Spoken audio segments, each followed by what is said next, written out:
Alright! Hey there, hi there, ho there. How are ya? Are you doing good? I hope you're doing okay. I know that things are still kind of crazy in the world.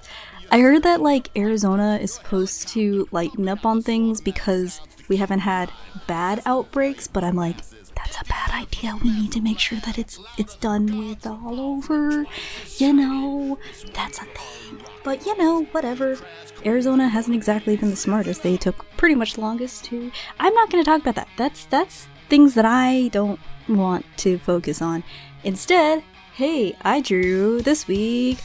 So, I drew my D&D character that I've been playing for the last year or so, I think. I think it's been about a year. My previous one got killed in battle, so I had to make a new one. And I have this thing where I just play Bards. It's the thing that I always play because why not? I just really like Bards. They're fun. And they can be the weird characters that kind of have the fun times, and they're the charismatic ones. And we're finally in a place where we can actually talk to people instead of trying to just survive.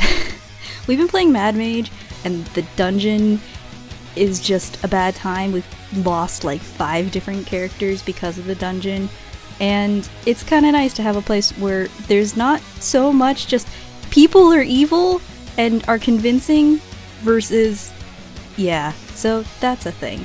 Yeah, so that's what's been going on with my thing. Ku is the character that you see, Qu'laiabo. I based him on just like a glam rock star. They're an ASMR. A friend of mine had mentioned that they play acoustic, but then they use their celestial powers, their necrotic powers specifically, because they're fallen ASMR, to do not acoustic. What's the word? I can't think of the word right now. I'm gonna record that later and insert it here loudly. Electric. So I'm sorry. But yeah, Ku is a rock star and they're into glam rock. I love my character. So far they're kind of just... My plan for them was to be a very caring character for people that earn their trust but can be kind of a dick, and really likes to mess with our rogue because he's stupid. He has an intelligence of like a 7, so if you know D&D, that means he's really dumb. It kind of picks up every once in a while from other people. We'll just mess with him. It's fun. It's great. I love it. The group of friends that I have that I've been playing with are pretty rad, and I kind of want to draw all of them, but like Tiggs doesn't have a design and Peleus hasn't given me one, but I should draw Bryn, and I've drawn Kenocha, so there's that. So hey, shout out to my big booty beaches. That's our thing. That's a whole other thing. Man, I kind of miss my old character, but at the same time, hi cat. I'm sorry, I can't control her. She's a cat, okay? I try to keep the door closed, but you know, she just is like, hi, I can come in, and I'm like, great, okay, fine, whatever. So this one took a lot longer because I was also trying to design something, because the current thing that's happening right now is we're finally above ground and we're doing above ground stuff. We had like a year off from being in the dungeon because we were just having a bad time. And thanks, cat. And we decided to do, or our DM gave us a thing where there's a ball or a gala or something, and we're all going to it. And since Ku's a rock star, Ku got invited to be like the headlining singer, or at least like is going to be performing there. I don't know. During the year, they decided to just release an album based on their adventures underground. That's a thing. I decided to try and come up with an outfit for them. A lot of it is based on just general glam rock, and then I took in some inspo from Killjoys, because that's one of the things that was a huge inspiration for Ku to start with. Ku was based a lot on Furiosa from Mad Max, and just my love for the color purple, and Killjoys, the fabulous lives of the Danger Days. That's a thing, as you can see from the various spiders that are either on screen right now or will be eventually. And also with this design, because I was going for a very like flashy look, I also took in some inspo from Squidward from SpongeBob Musical because I cannot control myself. And a little bit, I guess, could be from Steven Universe the movie, the end. There's a part at the end where he has like all the... It's just Broadway. Like the classic, when you imagine Broadway, that's what you think of. Could have given him like a little bit like a top hat or something like that, but I feel like that just doesn't fit the glam rock, at least the vibe that Ku gives off, because they got some pretty nice hair. And yeah, the main thing I did design into them was to have, they have like that strand of hair that is either pink or blue depending on the day of what gender or they identify as or what pronouns they prefer that day. And if it's purple, it just means that they're not really interested in anything but they, them. Pink was she, her, and then blue. And it's all like electric colors and stuff like that. Our group is kind of just built to be... We don't really have a tank. I'm usually the one who does a lot of AoE stuff. I picked up Spirit Guardians because that's a fun spell. And it's a little OP at sometimes because of how everything goes about. All the Guardians, I decided because, hey, it's editing, Shotch. I forgot to mention what exactly the Spirit Guardians look like.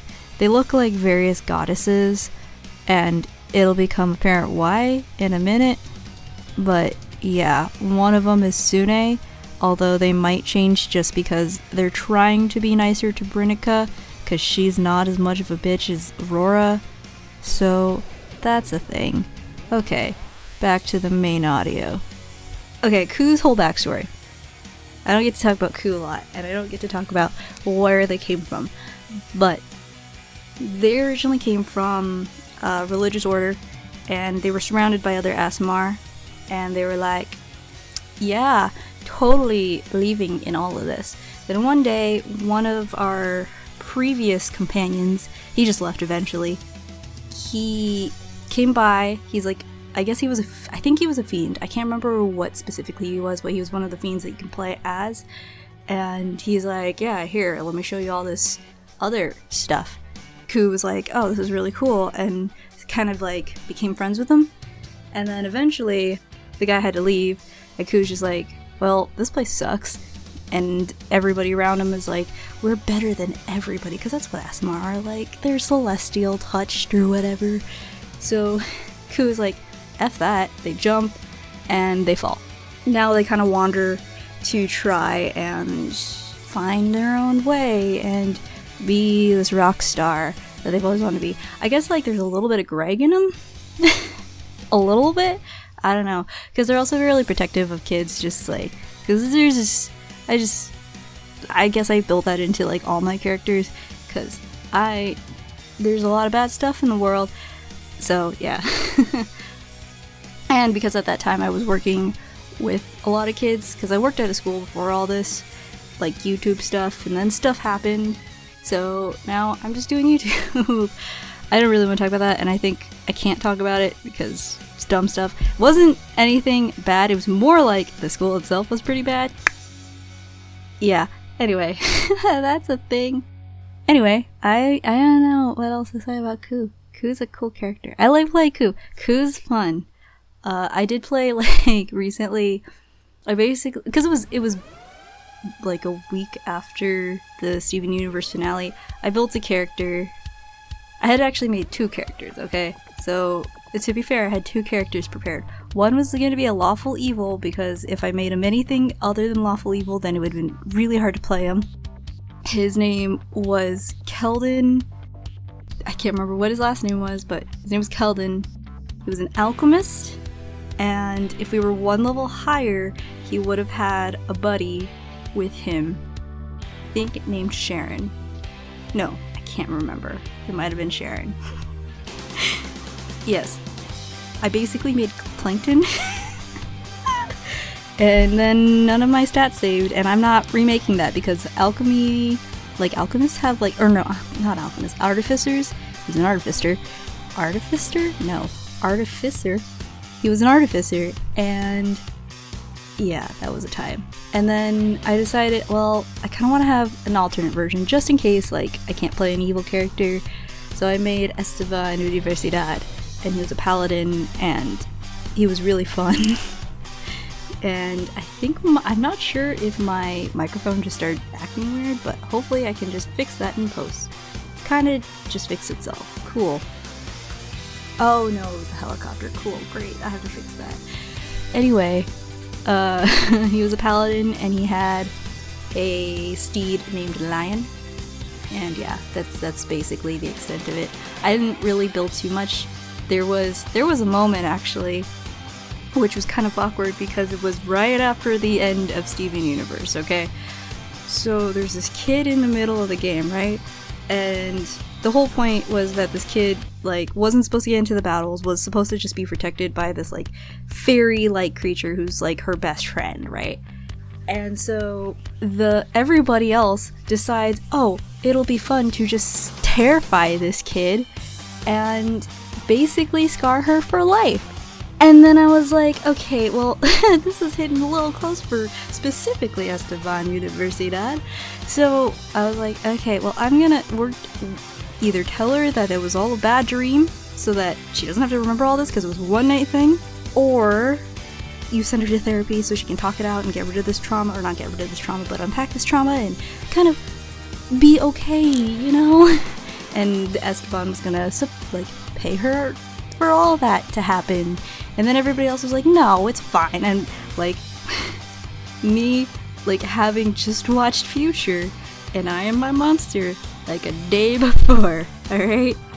The day before was the episode premiere. The finale premiere. So, I was almost, like, legitimately angry in that moment.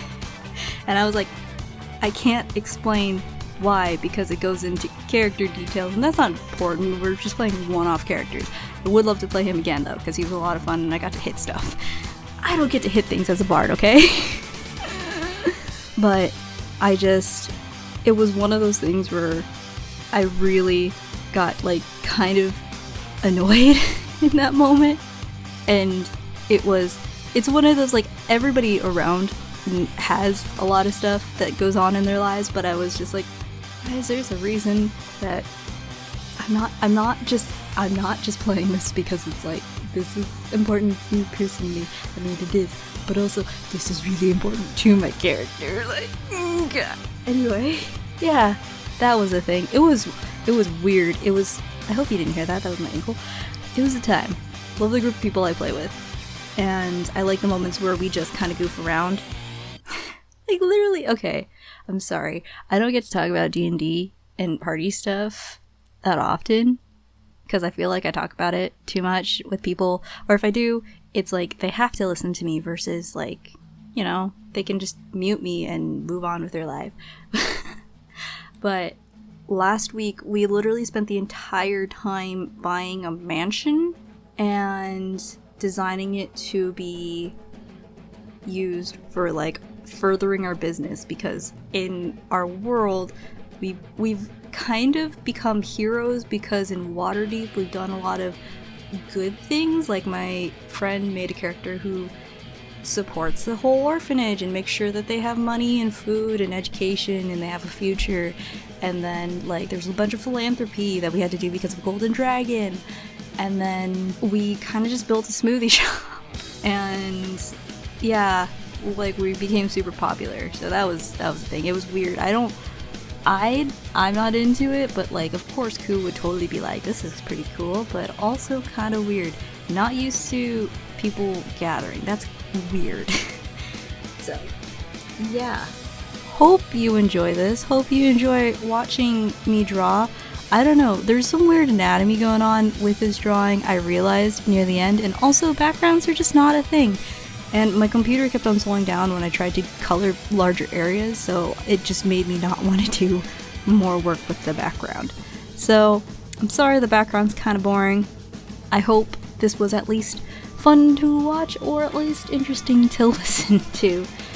So, thank you for watching, thank you for listening. Hope y'all are staying safe, stay inside if you can, even if people are saying, oh, it's totally safe now. Maybe wait a little bit just until it's really super died down. Not just in one state, but like every state, you know, just for the sake of other people, and also maybe do it for solidarity for people who can't leave. That's kind of my thing too, because I know some other stuff. I know the Philippines, they're just locked down and they're not going to be letting senior citizens out pretty soon. Talked to my aunt about it recently, and she might actually call out my dad, which would be kind of nice. That's the thing. So, yeah, sorry, this just keeps on going on. Thank you for watching. Thank you for listening. I'll see you. You'll hear me. Wednesday? Question mark.